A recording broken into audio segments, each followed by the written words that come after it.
on at COP30 in Belém, where I hope to see many of you there. It's going to be on November 10th in Belém during COP30 that we are going to release the papers and also share some of the insights that we have collected throughout the year in these roundtables. So to get us started, I want to welcome Júlio Esquerdo, please, to share with us in 10 minutes some data on Brazil's current deforestation and conversion landscape. Over to you, Júlio.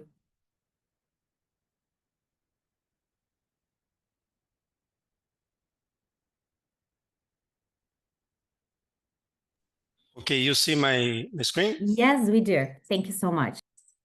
Okay, thank you very much. Let me here. Thank you very much for the invitation to be part of this roundtable organized by the Brazil program at the Inter-American Dialogue. I hope I can contribute on this important discussion about landscape conversion in Brazil. And today I'd like to show some information about the Terra Class project and some data on landscape conversion, considering the Amazon and also the Cerrado biomes here in Brazil. So first of all, Brazil has one of the most advanced deforestation monitoring system in the world, called PRODES program, which was created in 1988 by the National Institute for Space Research, which is another Brazilian governmental institution. Just to answer this question, where is deforestation happening in the Amazon? Today, PRODES monitors all the Brazilian biomes using remote sensing data and several techniques of remote sensing of image classification. But in the beginning, back in 1988, only Amazon was monitored. So considering the Amazon, we have a long time series of official deforestation data provided by PRODES program, which is updated every year. And we can see that here in the middle of the 2000 years, the deforestation rates dropped a lot due to several government actions to reduce the deforestation in the Amazon. And in this moment, at the time, people in Brazil were discussing some concerns about soybean presence and production in the Amazon and how it might be driving the deforestation process there. So another question was raised by the Brazilian government, which was what happened to these deforested areas mapped by PRODES? What we actually have there in terms of pasture or agriculture or even forest regeneration. So to answer this question, Terra Class project was created to map and to monitor land use, land cover in the deforested areas identified by PRODES. The first edition of this project began in 2011. That's a partnership between our company, Embrapa, and also INPE. And we produce biennial land use, land cover maps for the Amazon and Cerrado biomes. And we also have a digital platform for data analysis and data dissemination. So today our methodology is quite up to date, based on time series of Sentinel-2 satellite data with a spatial resolution of 10 meters. These data are provided by Brazil Data Cube. That's a Brazilian computational infrastructure provided also by INPE that stores large volume of remote sensing data ready to be used, covering the entire national territory. And these time series are classified using machine learning algorithms such as this SITS-R package. That's an open source software which was developed here in Brazil. And although the process has become very automated in the last few years, human monitoring and human review are still demanded as a part of this process, just to give high quality to our maps. Our maps include are around 15 thematic classes, but the most important are the pasture lands. In the Amazon, we have two kinds of pasture, the herbaceous pasture and shrub pasture.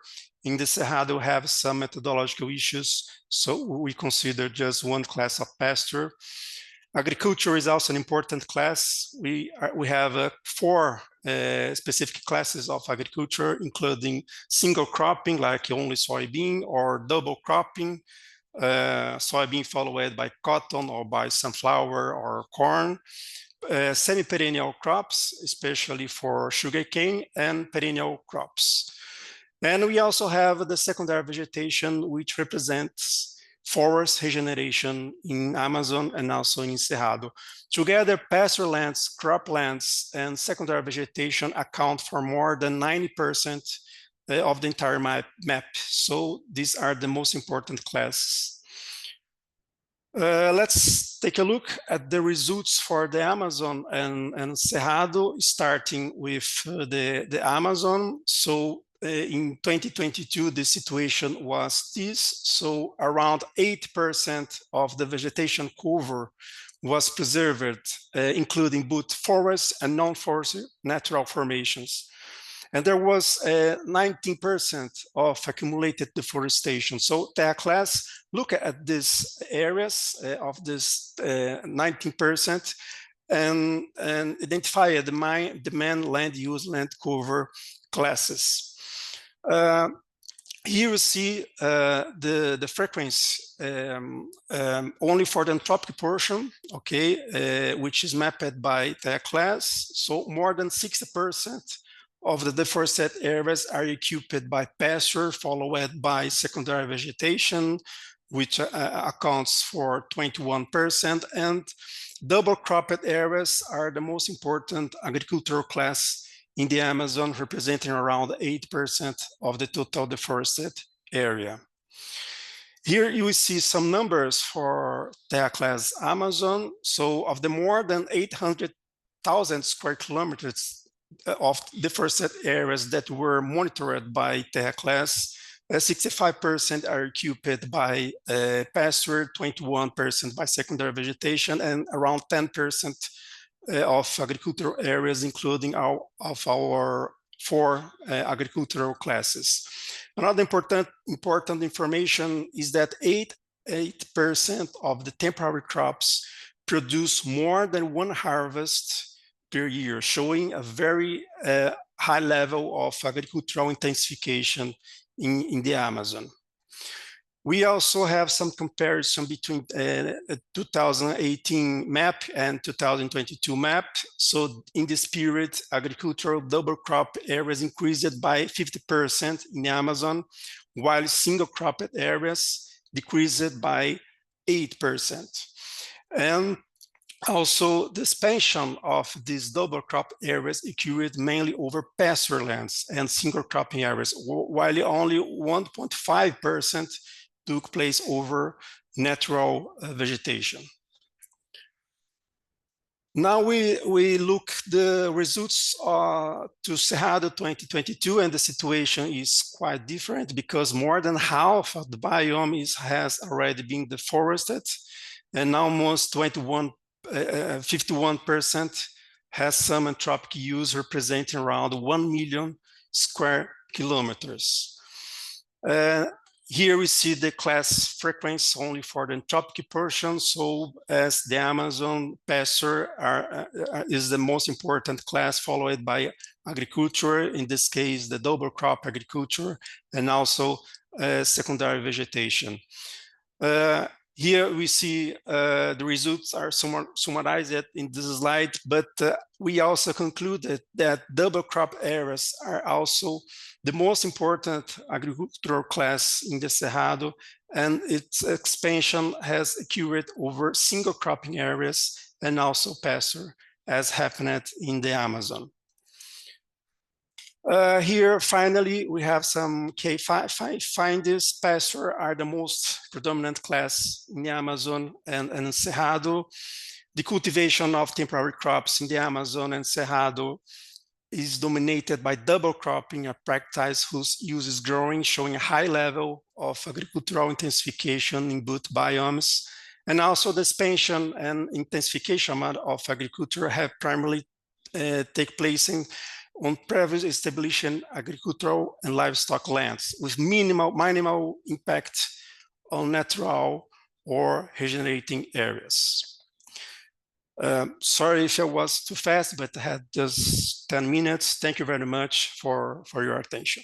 Thank you so much. I think it gave a great context with data for us to start the conversation. Over to you, Laudemar, and we're going to look a little more in depth into Cerrado, the region. Okay. Thank you so much. I'm going to say thank you for the dialogue, for this very interesting discussion over here. I am sharing I'm going to ask Julia for my presentation.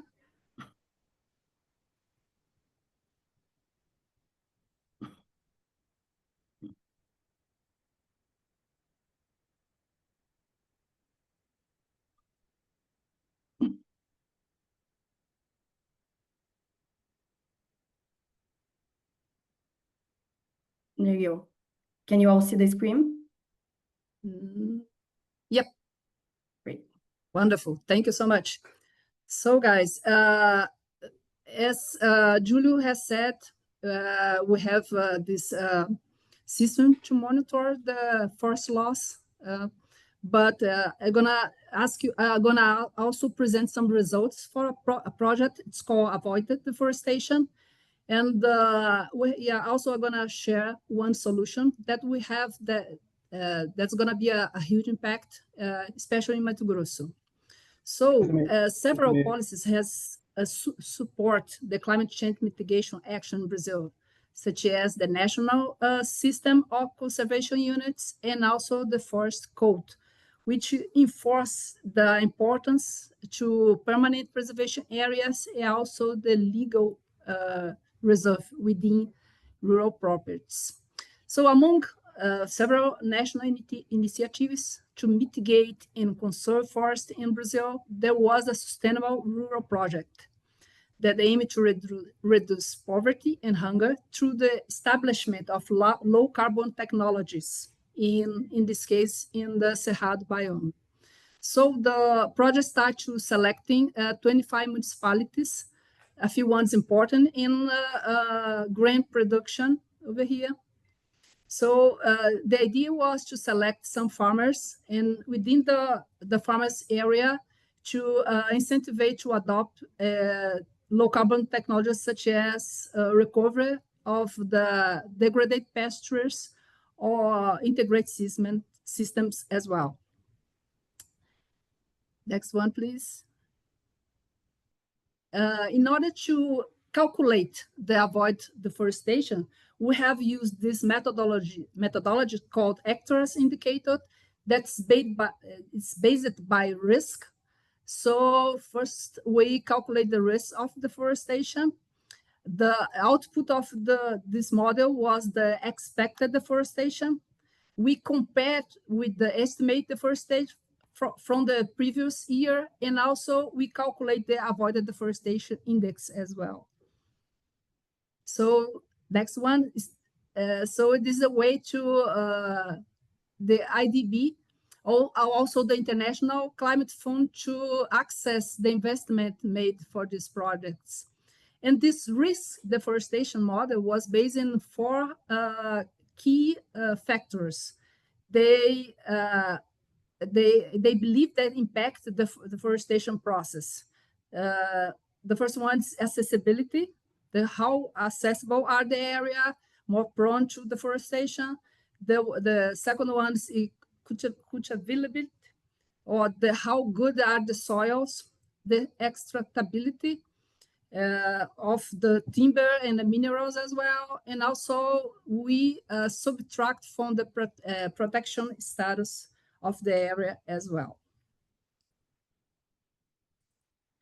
So starting for accessibility, it's the higher risk are how far away are you from the roads or highways.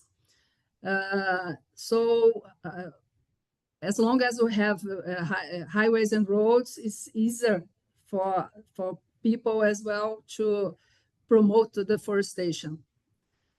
The second one is how good is the soil, how prone. The next one, please, Julia. A little fast over here. Yeah. So those are the maps for the 25 municipalities.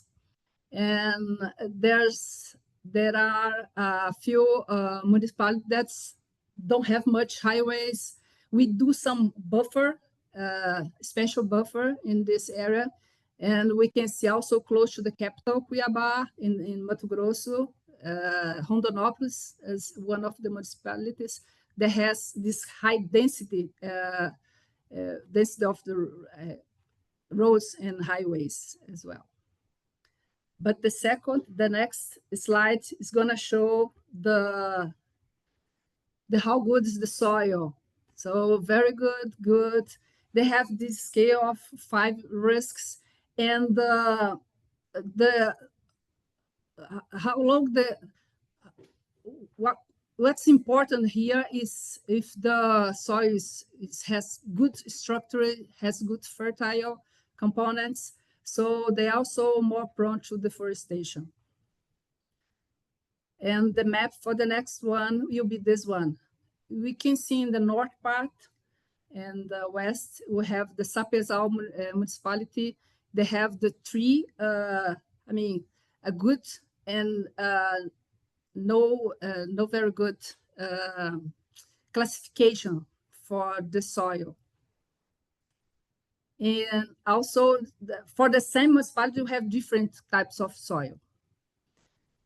For the next slide, we have the absence and presence of commercial value minerals or timber. All of these maps, they use a public data set. So in this case, we use the National Agency of Mining and also ICBio that manage all the forest and all this information as well. So we sum up this in a special way. In the next slide, we can present also in the right side, these areas that we have mineral timber areas registered. In the left side, we have all the forests covered in Mato Grosso, in this municipality, not only in the all municipalities in Mato Grosso, only the study area. In the next slide, the last one, we're gonna decrease the existence or absence of the legal protection.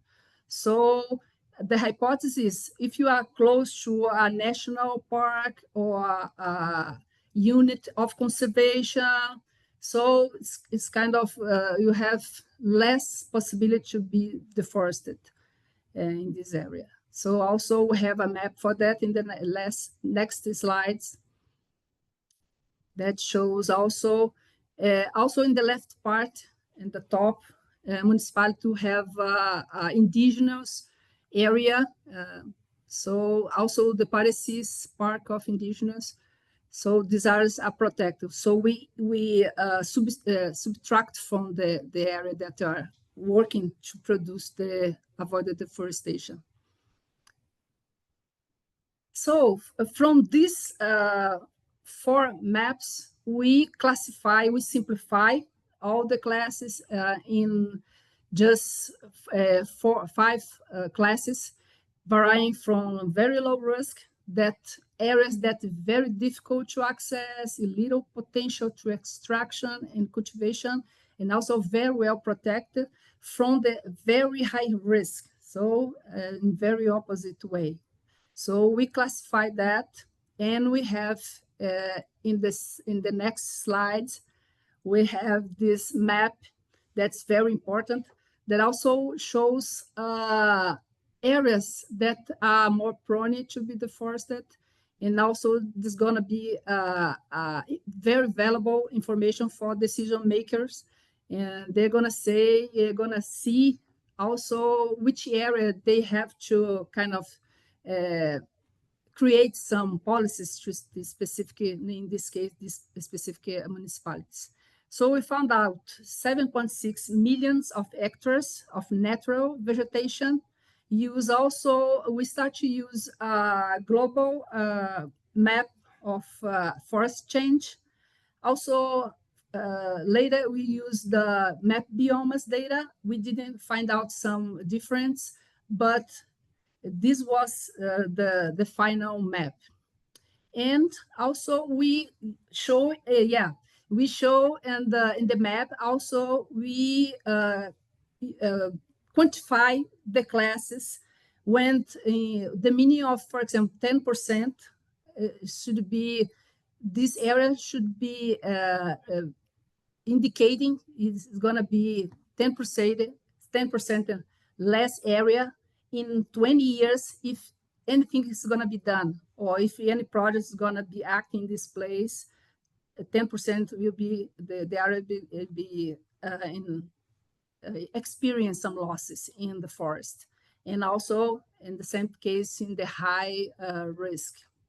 So the next slide is going to see that we, after this combination of areas, maps, we find out that 172,000 hectares were the expected deforestation in these 25 municipalities that we expect to be deforested using the 4 key factors. But in the next slide as well, you're going to see that it's a simple equation. We just subtract expected from estimated deforestation, and we find out the avoided deforestation. So we find out a positive number, 25,000 hectares. So, excuse me. So the result was the deforestation was lower than expected in 2020. This data varies from 2020 for 2021. So in this slide, it showed that we have the quantities of each area by class. And we are going to, I like to stress that, for example, for very low, even though I expect 11,000 hectares, I got 19, almost 20,000 hectares. So it means that I have very low, as we can remember the past slides, this area is difficult to access, but the estimate or the measured loss in forest were higher than we expected. But on the other hand, we have the very high. I expected 59 and I got 32. So in conclusion, I found out 45,000 hectares. And in the next slide, also we did this for the whole municipality. After a year later, they send us the shapefile of the rural properties, and we did the same, but now using just the area implemented by the project. And in the next slide, I'm going to find out the same trend. We have a positive, that means expected more losses in the forest, but they got less one. And also I'm going to stress that we didn't distinguish if it was legal or illegal deforestation. So we just work with the whole data without this distinction. And I believe that in the next slide, one big technology that's going to impact the deforestation in producer in Mato Grosso, they are using a lot. It's called integrated crop, livestock, and forest.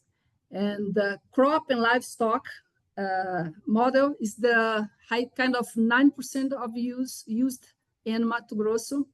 And the benefits are, there are a lot of benefits, such as increased productivity, profitability, and we have seen, you guys are seeing this beautiful background over there. It's in the Embrapa AgroSul Pastor in Sinop. So they improve the soil structure. Also, we provide, using the forest component, the animal welfare, carbon sequestration. We have seen a lot of jobs because, for example, think about just producing soybean. Now we have also animal production, so involve more complex and technical job as well. Thank you, Lorimar. We can this is the last expand one, more just in the questions. Thank you so much. This is a very interesting aspect that you were bringing, because I think one emerging focus that we have noticed is on rural insurance, and how climate risk modeling is being integrated on that climate modeling being like assessed both by banks and companies. So I hope we can dig in a little more later. I will turn over to Edgar. Edgar, thank you so much for being here with us. I know you are part of WWF Brazil, a great partner in this project. Over to you. Thanks, Bruno. Thanks very much for the invitation to be here. And I didn't like to have a presentation per se, because this is a very interesting moment. I don't know all about you guys, but for us here in WWF, we are really thinking a lot about the DCF agenda in the moment that we are. So I thought a little bit of bringing some of these reflections that we are having to discuss here with you, like not to be like any final ideas, but actually to contribute to the discussion. Okay. And the thing that we are reflecting a lot is that because I think that we reached to 2025 in a very interesting perspective, like in terms of the deforestation and conversion-free agenda. Like if you take in terms of the private sector commitments, like after the failure of 2020, we get 2025 with like in the case of Brazil, a group of companies committed to implement the DCF in their supply chains, with the end, like implementation date by 2025. And some of them like really met this process and really implemented DCF in this agenda. So we come to a process where we have in one hand companies implementing DCF agenda. We have like a criteria that was established globally at AFI, so no question about what is like a DCF commitments in the global agenda. I think that the two presentations also show how much we advanced in terms of technology to promote like a production in Brazil, like a more intensified production, a more sustainable way in terms of no need to deforestation. I mean, the two presentations are very clear about that that's possible. We do have like a traceability system being implemented. We have a lot of discussions about it, like we have a state-owned implementing the first traceability systems. And we do have a market for DCF products, including like not just Europe, like even with the legislation, but we also have like a good signs from China looking to buy DCF, including have deforestation and conversion-free as a way to open like opportunities for even for new products like as offers, for example. So this is like a kind of if you think about like how to tackle deforestation from the Brazilian context, I think that we have all the information there. Like we have the technology, we have the system, we have everything that is needed, I would say, in terms of capacity, technological capacity to do it and knowledge. But at the same time, we are facing like at the global context, a very, very difficult, challenging times in terms of instability at the global market, in terms of trade, the global trade, and also the process of question now the multilateralism also has made the discussion about the environment much more difficult to take at the global level, and also at the commodity level itself. Somebody really has knows what's going to happen in terms of that. And the other element that I think that's very important, like, is the growth of internal resistance to the deforestation and conversion agenda. Not just to the legal, but also to the legal one is also like some level of resistance by the rural sector. Like, and you can see that, and that's also reflected in the state government, in the Congress. I think that what we are seeing there with the state laws against the CF commitments, against the soil moratorium, how the criticism that soil moratorium has been taken over the last months and years. I think that also show a little bit like a model that was used that put the Brazilian soil in a different perspective globally, has been very much undermined internally. And also some other bets that we had in terms like the finance for DCF for supporting deforestation-free supply chain didn't run as we expected. It's still a very small scale. There is still a lot of discussion. Sure that you have like some good examples, there's RCF and also the inclusion of deforestation in some Brazilian policies as the National Plan of Recovery Pasture, but it's still a way like it's still not seen like as we expected to have like a compensation for farmers in terms of avoiding deforestation. One opportunity that is front of us is the Tropical Forest Forever facility. The mechanism the Brazilian government is launching can be at some point a good opportunity in terms of the future, as it's the penalty for deforestation is pretty high. So that may be able to think about some mechanism to avoid deforestation from commodity expansion. But I want also to draw attention to what we are facing, which for me is one of the challenges that we have in front of us, that is how to change the narrative with the rural sector. Sure, they talk about the rural sector as one single thing is very complicated, but at the same time, it's not feasible still to say, look, these are the good, these are the bad. I think that when it comes to talk about deforestation, we still lack different voices in terms of and strong voices. We do have voices, but maybe not that strong. Like the fact that like we still have like 60% of our ecosystems protected, and you have the forest code as a reference, is a narrative that has been used and preventing a lot to move, including in the implementation of the forest code. Like if you come where we are in terms of the implementation of the forest code, we're still 3% of the car validates. And the level of farmers going to into the getting reinserted in the system is still low. And we still see resistance, like for example, in the attack of pecuaria, in the Amazon, there was resistance to include other owned farmers owned by the same farm, actually, because that could be a way of greenwashing that was not possible to put that in the first moment. So I feel that we still have resistance in terms of even of the legal compliance. And so this is also still seen as a negative agenda for the farmers. So it doesn't matter if it's going to be impacting our capacity to produce commodities.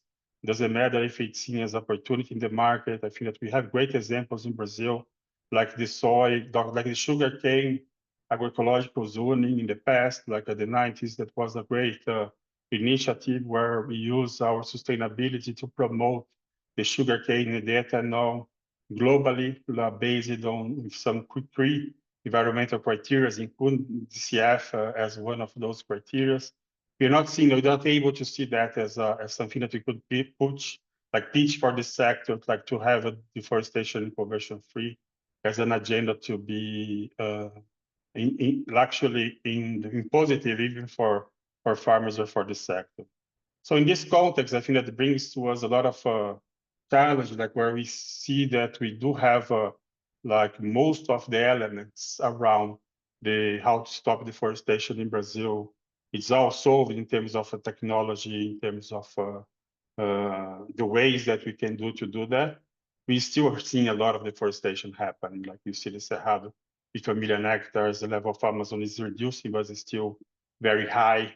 So what is next? Like what we need to work on this to keep Brazil moving from deforestation to being more sustainable in terms of production. I think that one is that all these initiatives that was shown before and many others that are on the ground, we need to keep strengthening these initiatives. In that the work that are happening at the state level, the work that the private sector is doing, the work from the government. I think that all these good initiatives need to keep going, kept and have support. I think that the DCF market is still something that we still need to work on it.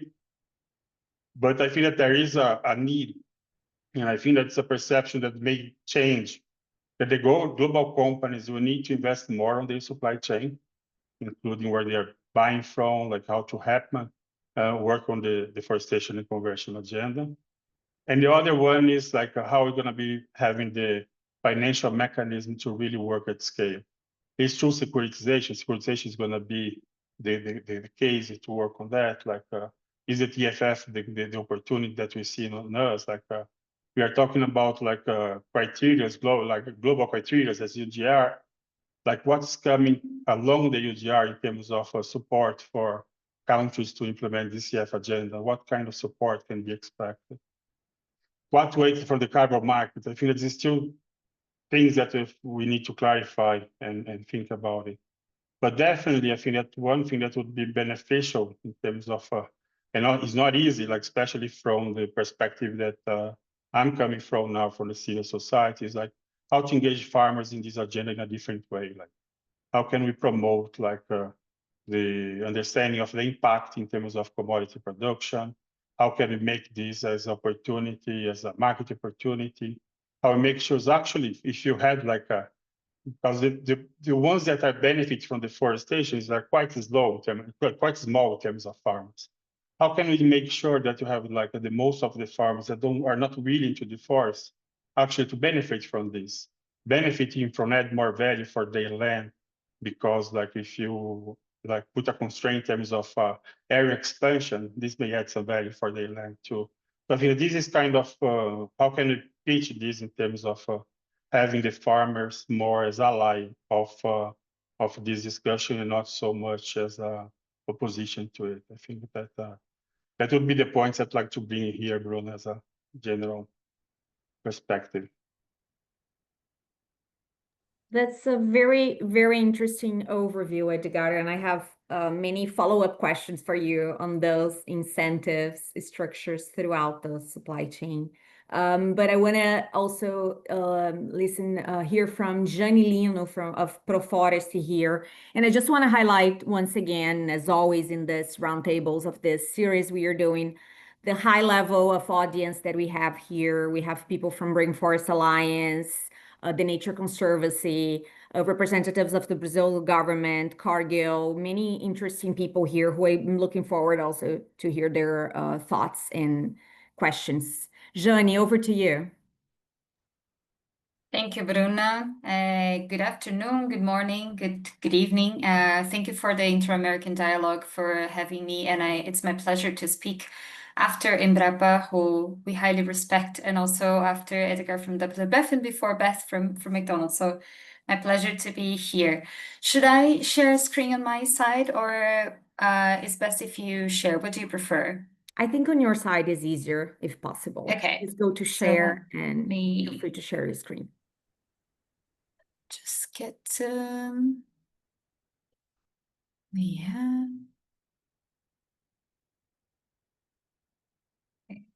Okay, so is it working? Yes. Yes. Super. Yeah, perfect. Okay, amazing.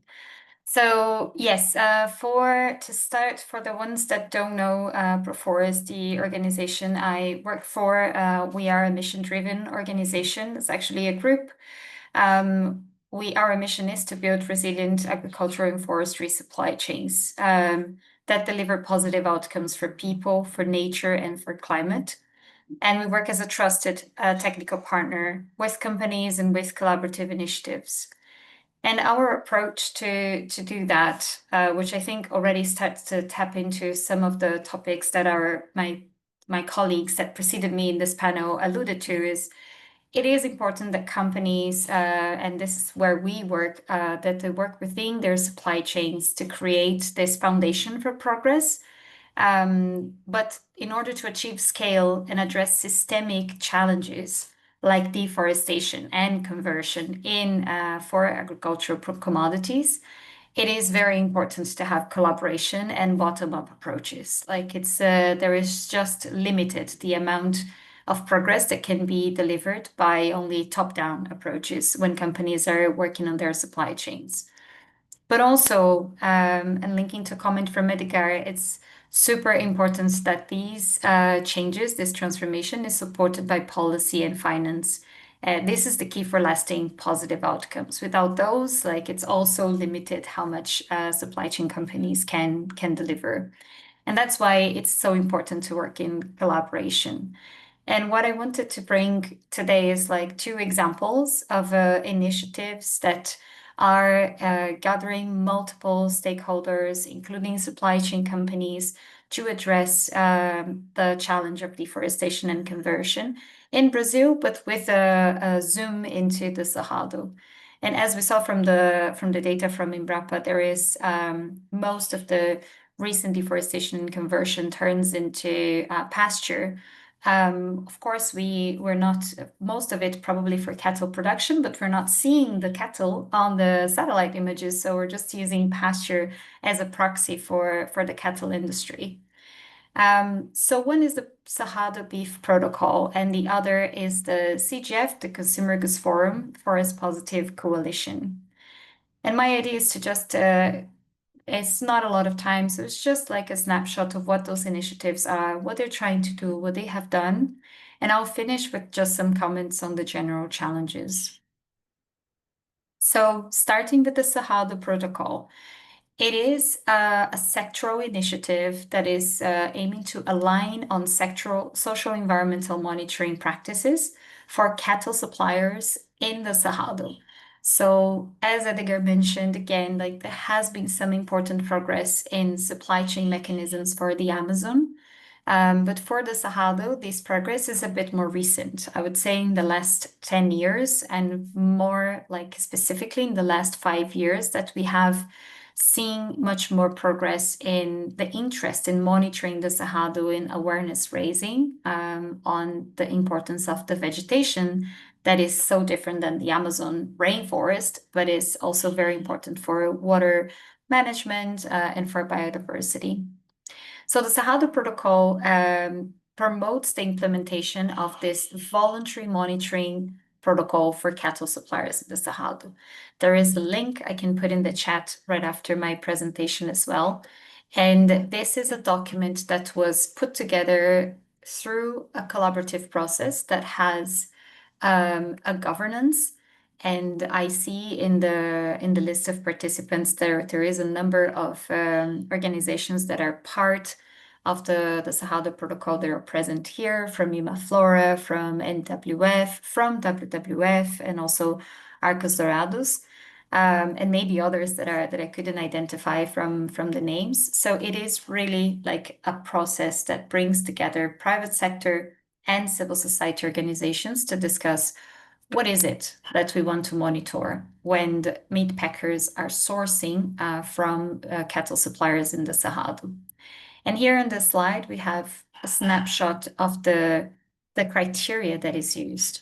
And one of them, of course, is the deforestation and conversion of native vegetation, but we have many others, for example, overlaps with indigenous lands, overlap with quilombola territories, which are traditional territories in Brazil, analysis of public lists like the slave labor list, the embargoed farms, analysis of documents like the Rural Environmental Registry, the CAR, and also the Animal Transit Guide, and also productivity analysis to help understand triangulation risks in the farm. There are a few other criteria, and the fact that this number of stakeholders agreed to this set of criteria and are like voluntarily monitoring this criteria means that we can increase the transparency and the control of the supply chain. There are some challenges within this initiative, of course, like these companies that you see here together, they represent more or less a third of the total slaughter capacity in the Cerrado biome. So engaging with other spaces like associations of other meat packers that can increase that capacity and increase the scope, broaden the scope of the initiative. So there is like less and less space for cattle that is being produced that is not compliant with this kind of criteria. The other challenge I would say is that, of course, control is super important, but the support, the bottom-up support to really address the drivers of deforestation and conversion are as important as the control. And here the example from the Forest Positive Coalition is another collaboration which brings together 21 companies that is looking to address deforestation and conversion in their supply chains, but also adopting a positive lens. This initiative is supported by Proforest and the Tropical Forest Alliance and is hosted by the Consumer Goods Forum. And as part of that initiative, there are like 3 actions. So it is looking into the volumes that the companies are sourcing in the reporting. It is looking at the suppliers, but what I wanted to highlight is really the action on landscapes. So we're looking into forest positive landscapes precisely to try to address the systemic issues that require collaboration. And as part of that strategy, this coalition made a public commitment to transform forest positive landscapes equivalent to their production-based footprint by 2030. This means understanding where the risk is, and the Embrapa data is super aligned with the criteria that the FBC is doing for that. Understanding who is working on the ground, supporting these initiatives so they can really achieve what they're trying to do, which is make sure we have incentives for farmers to avoid legal deforestation and conversion, make sure that the forest code is implemented on the ground, support restoration projects where they are needed, support farmers that want to transition towards regenerative agricultural practices, but also, and very importantly, building the local governance. So really internalizing this as goals from the population in these landscapes, in these municipalities. If this doesn't happen, it's very hard to believe that the results will keep going once the initiative ends, or if there is a lower period in terms of funding. Like really making sure that there is a strong governance to seek for co-funding, to transform and use public policy to implement changes is critical for success in this kind of initiative. Here, I would say one of the challenges is again the scale. We're talking about companies that have like big names and big brands, and from a naive point of view, one would assume that, wow, they should cover the entire country. But in fact, when we look into how much they buy, is definitely less than 10%. For some commodities, there's even less than 5% of the total production of that commodity in a biome like the Cerrado, which is huge. So bringing others on board, like the suppliers, co-funding, other organizations, is super important to reach the results that we need to reach to transform landscapes. And definitely financial sector is super important in that, because it's only like when money gets into the cycle of making the money last is where you can really protect the areas where the grant funding, the philanthropy funding is really needed, because they are enabling conditions, they are foundation activities that need to be put together in those landscapes. I think this is it. My time is up. I'll be happy to answer any questions after this. Thank you. That's great, Johnny. And you end on a very interesting note, which is about the financial sector. As I mentioned before, I think insurance, credit obviously have a whole role here. We have talked a lot about incentives. And one of the underlying questions in this project is how can we better connect the agendas of finance, food production, and climate so that the deforestation-free supply chains are not necessarily seen as a compliance burden, but as an economic opportunity. And to elaborate a little more on that and that economic opportunity, I'd like to invite Beth Hart of McDonald's Corporation. Thank you so much, Beth, for being here with us and to provide us a perspective from the private sector. Okay, thank you, everyone. Good to meet you all today, and what an interesting insight we've already heard in today's roundtable. My role as Chief Sustainability and Social Impact Officer today is to tell you the McDonald's story, sharing some of our achievements, but also some of the challenges that we face and the opportunities that we see ahead to work in even better collaboration. We recognise that Brazil isn't just an extremely important sourcing region to us, but has global importance in terms of food security, water, climate, regulation, as long as also important issues such as deforestation, which relate to long-term sustainable sourcing, supply and integrity of our supply chain, but also the importance that it plays in terms of the well-being of the planet. We recognise that there are a huge number of challenges and much more work to be done. That's why we are here today. We're here today also because we're a major buyer of beef and an indirect buyer of soy, as related to both our chicken feed and our beef supply chain. Many of our customers, we're probably one of the businesses here that has, regular customers who come into our restaurants every single day. Certainly the younger generation are very concerned about their food, where their food comes from, and increasingly interested in how it is produced. Therefore, that puts our business in a very unique position where our sourcing decisions can have a direct impact on some of the most valuable natural ecosystems in the world. We take that responsibility very seriously, but recognise that we need very much to work in partnership with others to achieve the tough targets and high standards that have already been articulated in today's conversation.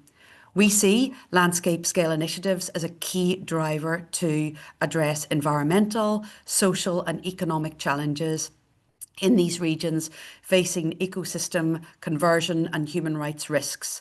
We do support more sustainable and resilient livelihoods and recognise that it's important that the farmers, growers and producers on the ground have a motivation to change. We are guided in this work by the Consumer Goods Forum's Forest Positive Coalition and the ICL Landscape Solution Initiative principles. We co-chair the Consumer Goods Forum Forest Positive Coalition, and we are active members. And this coalition focuses on the Brazilian Amazon, as we've heard, and the Brazilian Cerrado as important biomes to prioritise meaningful nature-related engagement with suppliers, producers, and importantly, markets. We are passionate supporters of the voluntary monitoring protocol for cattle suppliers in the Cerrado via both historic financial programmatic support and in partnership with Arcos Dourados, our franchise partner in the region. We also co-lead the Nature Positive Working Group in the Global Roundtable for Sustainable Beef and sit on a number of regional and national beef roundtables with our franchisees, including Arcos Dourados. This isn't just about attending meetings, though. This is about being involved in active forums, building coalitions, building deep understandings, identifying the risks and the opportunities to move forward. So, in addition, we sit on the Private Sector Advisory Group for the Accountability Framework Initiative, AFI, to shape global frameworks that ask for private sector accountability as relates to people and to planet. In Brazil, we focus on high priority regions as related to our deforestation-free beef procurement policy, particularly the Cerrado. And earlier this year, I had the enormous honour of travelling to Brazil to visit the farms and meet some of the farmers in our supply chain and those that aspire to supply us, both to McDonald's in Brazil and to some of our markets around the world. It was truly inspiring to see how farmers genuinely understood their role in increasing land use efficiently and stewarding their herd and the surrounding ecosystems to handing down their own land to future generations. Farmers want to farm for a long time. They acknowledge their accountabilities, but do need support to deal with increasingly unpredictable weather and therefore increasingly unpredictable yields. We have a history in this space. We were one of the first companies to take action on deforestation beginning in the early 1980s. Our very first procurement policy related to tropical forests in 1989. And decades later, we continue to strengthen our approach in terms of our policies. And that's not just writing policies, it's ensuring that those policies are activated and delivered through our supply chain. Our current policy undergoes regular reviews and we partner with markets, including Arcos Dorados and suppliers to support implementation.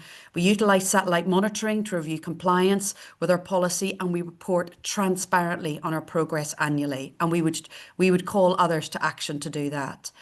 Thanks to the work in Brazil with our suppliers and franchise partners through the McDonald's three-legged stool approach, Brazil actually leads our efforts as related to deforestation in terms of policy compliant. They set the bar for other countries to follow.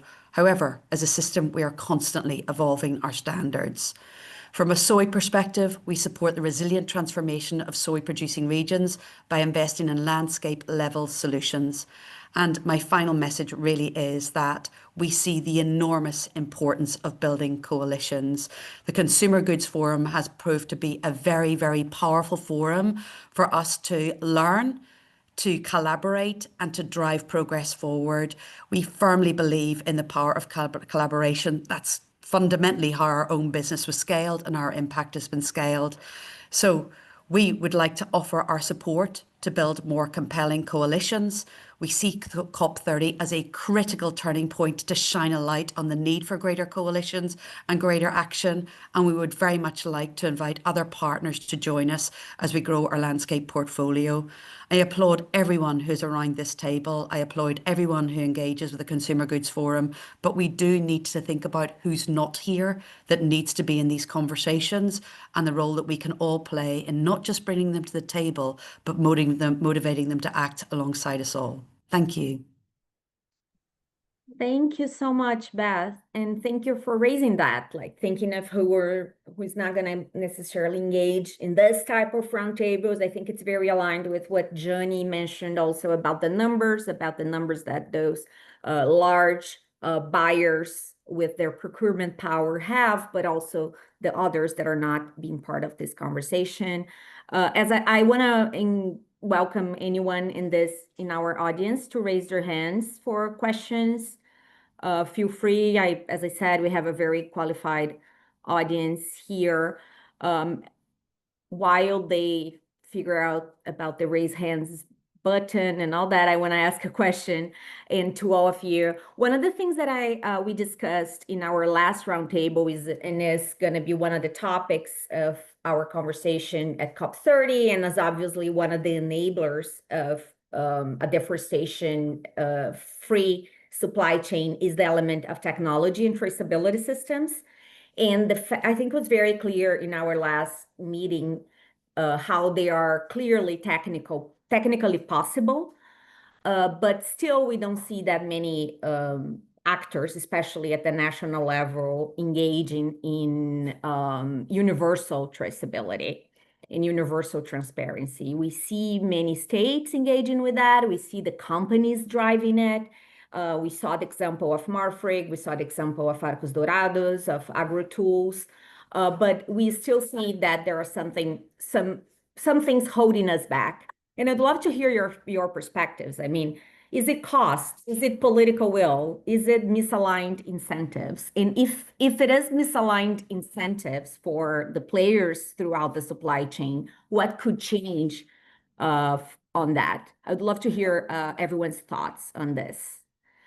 And then I will open for questions. We have Melissa and Philip from CPI and Melissa from the Nature Conservancy. Edgar, I will put you on the spot to answer my question on the incentives. Yeah, I think there, from my perspective, Bruna, is a thing of political willingness to implement, because the challenge is like how to implement a system to cover the indirect suppliers. That I think is the key element, especially on cattle. And that necessarily leads to have our policy or incentives that goes beyond the farm that delivers the animal to the meat packers, or both of them. And that's where like some states are advancing on that. But at national level, we are still lacking like willingness to do. I feel that there is no discussion about no serious discussion about a legislation to cover this area that would be needed in some sense, like to have something similar to have for sanitary reasons. Should we have something as we have for forest or environmental issues, that you could have like a traceability system that would be working like nationally. And again, it's not a lack of technology. I think that SysBov has shown already that that's possible to do it, like the mechanisms that are implemented, even like by batches, like the discussion about CAR plus GTA. So I think it's not a technological issue, it's very much a political issue, and having the right incentives for that to happen. Do you think on the incentive side, it's more like financing incentives or literally political incentives? I mean, that would need to be some level of a mixture of both, but that like some level, one idea would be the the the level of compliance and the second tiers of the other tiers of the supply chain, of the cattle supply chain, that would have some benefits for him being implemented, some traceability system. That could be some fiscal incentives, some access to some policies. If it's a private sector, would also be some level of benefit. I think that you have some supply chains like leather there, where the quality goes from calf to the end matter. That could be something that even the market can play a role in terms of incentivize for the entire supply chain to be traceable. Thank you, Edgar. Melissa Brito, so nice to have you here with us with the Nature Conservancy. Thanks so much for hosting this, and great to hear from everybody and see so many of my peers and colleagues too. You know, a couple things. I think traceability has to be coupled with the promise of inclusion, of bringing suppliers back into the supply chain. So many livelihoods in Brazil depend on cattle production. And so much of the fear and the resistance that we see is when we talk about traceability in isolation and not with the other components that have to be joined up in this system, and to unlock a systemic change, right? So that's talking about producer support for increased productivity, but it's also talking about, how to get the right sized financial mechanisms to producers so that they can come into compliance. So it's not traceability is not individual cattle traceability is not a silver bullet in and of itself. It needs to be coupled with additional programs for producer compliance and increased productivity. Those are the types of incentives I think that Edgar is also talking about, not just a financial premium, but also those support programs. Now, there is tremendous opportunity for economic growth with traceability systems.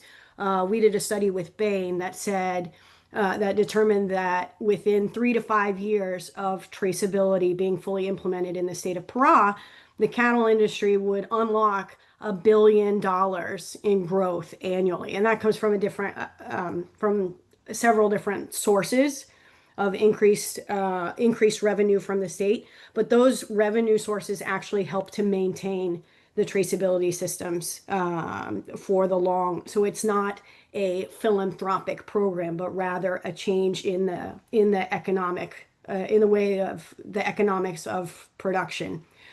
I also just wanted to mention that with Brazil's recent full countrywide certification of being free of hoof and mouth disease, that traceability is now important to maintain that individual traceability is really important to maintain that sense of trust with the international community and international buyers. And that also opens up all kinds of opportunities to negotiate new market access for the whole country and for individual states who are moving faster with individual traceability. I do see advances happening at the federal level. The national plan was released in December, and now there's good progress moving forward in actually starting to implement the systems for that national program. One last comment and then I'll be quiet.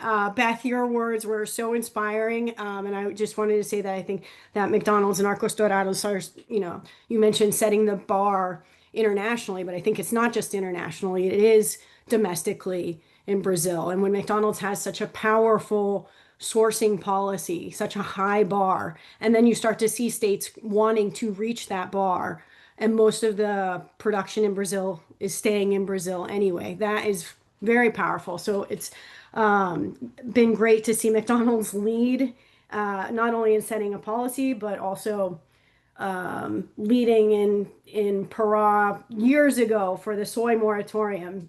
McDonald's was a really pivotal moment in inspiring the soy moratorium to take place, and we saw the conservation impact that signal caused.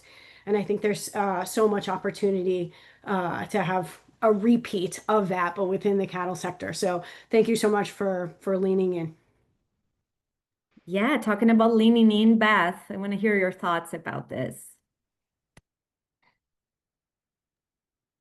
I just wanted to add a very small build on the really clear articulations that other speakers have offered with respect to how we more rigorously monitor the supply chain, recognizing that one of the things that we're really hoping to achieve in the run up to at COP and beyond COP is just greater community builds around landscape-based coalitions. So almost a challenge to us all to say, how do we ensure that our approach is proportionate and appropriate? We invest in technology to the level to get the right level of transparency, but not maybe to the granular level that means we miss out on mobilizing landscape initiatives. So how do we strike this optimum balance between investment in transparency, investment in visibility, but really getting moving on the ground in a way that benefits communities and delivers measurable action at pace? That's a great point. I will start with Jani since she was in the panel, and then over to you, okay, Philip? I think just to mention, like, we are talking about like deforestation, conversion-free agriculture, and we are covering a bit more on the cattle sector, and there is quite a lot of things happening in the cattle sector for traceability discussions that are, as Melissa brought up, and I think is very important, are trying to start combining actions on the ground. I just want to mention that there is also like a lot that is happening in other supply chains. And then in soy, for example, there are like discussions on national traceability systems and exchanges with other countries as well. So I think this is another aspect that is could be explored even further. Like, how can we learn and exchange knowledge with our colleagues, like in Argentina and Paraguay and Uruguay? There is like a lot that can be learned and a lot that can be shared. And those solutions will be different. So I think like knowing that one solution will address cattle, not necessarily will be applicable to other commodities, but the fact that the need for working on more transparency is just one thing that needs to be coupled with others. I think it's just reinforcing that that's super positive, and working bottom up, like on the ground, including like with landscape initiatives that are working with producers on the ground to start like year tagging the calves, or starting with control over their production for grains. It should be part of the process, and it can be. Thank you. That's a great point. Philip. Hi, thank you, Bruna, for the invitation to CPI to participate in this event. I really enjoy it, and I have seen some like known faces as well. So really good to be here. So my name is Felipe Kiefer. I'm the Brazil Financial Innovation Manager, and here I'm representing Barbara Buchner, who couldn't participate. So my contribution here is more like a comment and to add private financial mechanisms that fund the deforestation and conversion-free agricultural production. And to be brief, and what I want to highlight is the Responsible Commodities Facility, which was accelerated in 2018 by the lab, from the CPI lab that I work for. What is super interesting is that they are scaling, and this year in their fourth round, they were able to scale to $160 million to fund farmers who committed to zero deforestation, and that they have areas that could be legally converted. So the idea here of this instrument is to offer a rebate on interest rates provided to these farmers, and based on that, during the financial funding term, they will be they have this commitment to not deforest. So it's super interesting. It has been, increasing, scaling up, and basically how it works is a blended finance structure that had the supermarkets in the UK that wants to show that their products with soybeans are free from deforestation. So they assume the first laws of the structure, and then the later stages appear an additional layer of Agri3, who made possible the investment for Rabobank and Santander, and now FMO, MFF, and IDB entering the structure as well. So it really increased, was an amazing instrument and one of the highlights that we have at the lab in Brazil. And final thought here is just that I believe public and private finance should always, walk hand in hand. And I believe, truly believe, the blended finance can show how can we mobilize more capital to this type of commitments. So thank you. Good to be here. That's very nice. Thank you for sharing this. And I think just connecting a little bit of that with what Laurimar presented here, I think there is obviously a perverse incentive for banks where they can fear losing clients when the environmental standards are tightened. So that's why I was pushing for us to discuss a little more on insurance, because that's where I think if we have better climate data, we have more precise risk differentiation across the board, the banks can have stronger and more balanced portfolios, and then you have more like a win-win opportunities for both, where the rural insurance may emerge as an entry point to engage financial institutions in the more broadly in the climate traceability agenda, because the incentive is, to me at least, more clear there. So I'd love to hear others' thought here. Julia, you have a question? So I have just a quick question. Laurimar, I just wanted to understand regarding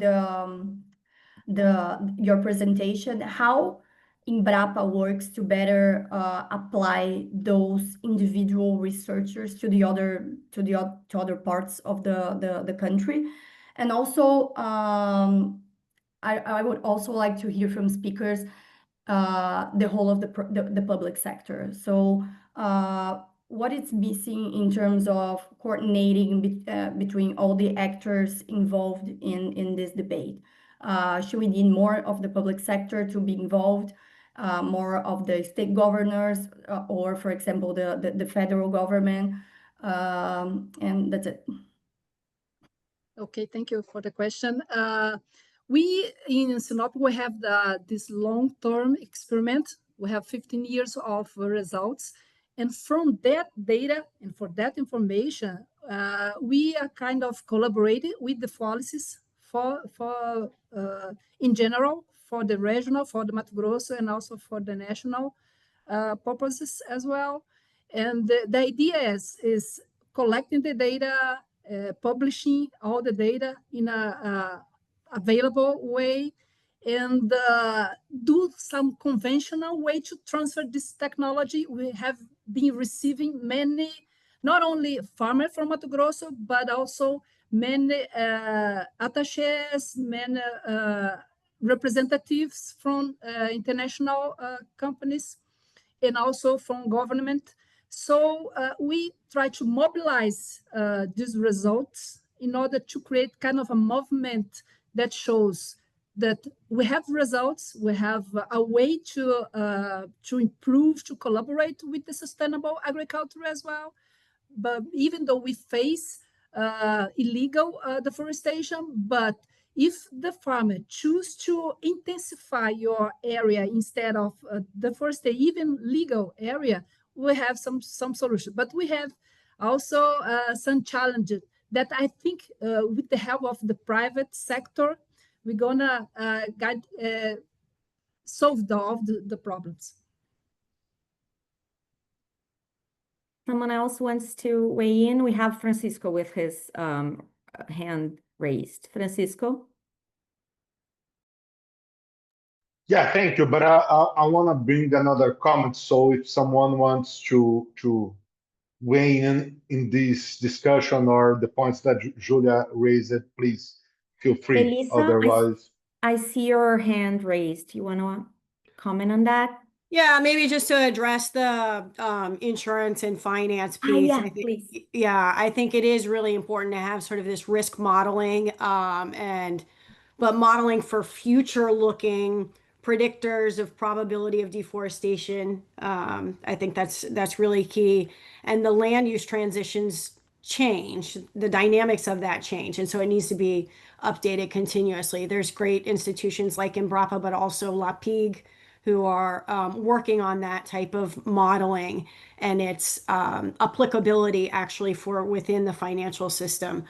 One of the most promising things that I've seen is actually looking at insurance, like engaging the insurance sector on regenerative agriculture, on farms that are implementing regenerative agriculture practices and how that is shown over time to increase resilience, increase adaptability to climate change and the climate change threats. Obviously, that includes deforestation-free production, but also coupled with regenerative practices. So offering reduced premiums, reduced pricing on insurance products, I think is an interesting business model that is emerging in Brazil.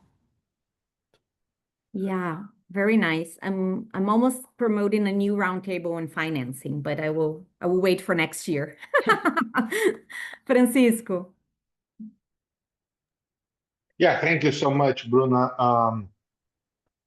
I also have some ideas, but first of all, I want to raise a point that I think we should never forget.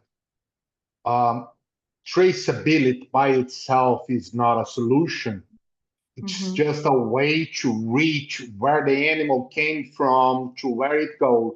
And we need to ensure that this information will be available to those that need to monitor social and environmental criteria.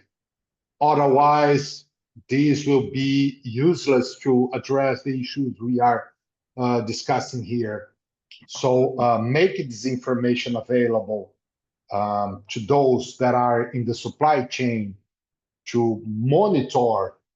So the monitoring is the second part and most important one, the way that I see. And we need to make this link and never forget about this because we do have some stakeholders mainly in the cattle supply chain saying, oh, okay, we're gonna do traceability, but just for sanitary purposes, we will not share this information for other purposes. So we cannot never forget about this and work to ensure this transparency. On the finance side, I think that other measures that we can discuss is how we can bring benefits to those that have more legal reserve than the legislation requires, or that are applying techniques that improves soil quality, improves carbon stocking, and etc. So we can reduce risk. We can not only reduce risk, but reduce taxes and interest rates. So how we can use money come from TFFF and other facilities like these to make this happen. I think that this is something that we also need to study and see how we can implement here in Brazil as a way, as Philippe said, bringing together money from private sector and from the government to make this happen. Thank you so much. Excellent. Thank you, Francisco. And once again, I want to thank everyone here for your time, for your attention. COP30, November 10, starting at 9:30. We will be at Casa Diálogo. I hope to see everyone there, 10 and 11. Hopefully we can continue this conversation, dig in, read the papers that are coming out, and we'll be sharing with you. I will also follow up with an email sharing all the links of the previous roundtables and this one, so you can maybe listen to that when you're running your errands and be inspired to more like questions and answers at COP30 with us. So I want to thank everyone. Thank you again to our partners who are here in Embrapa, the speakers. It was very insightful conversation. We continue this offline, okay? Thanks, everyone. Thank you. Bye. Thank you, everyone. Thank Thank you. you. Thank you Thank all. you. Bruna. Bye. Goodbye.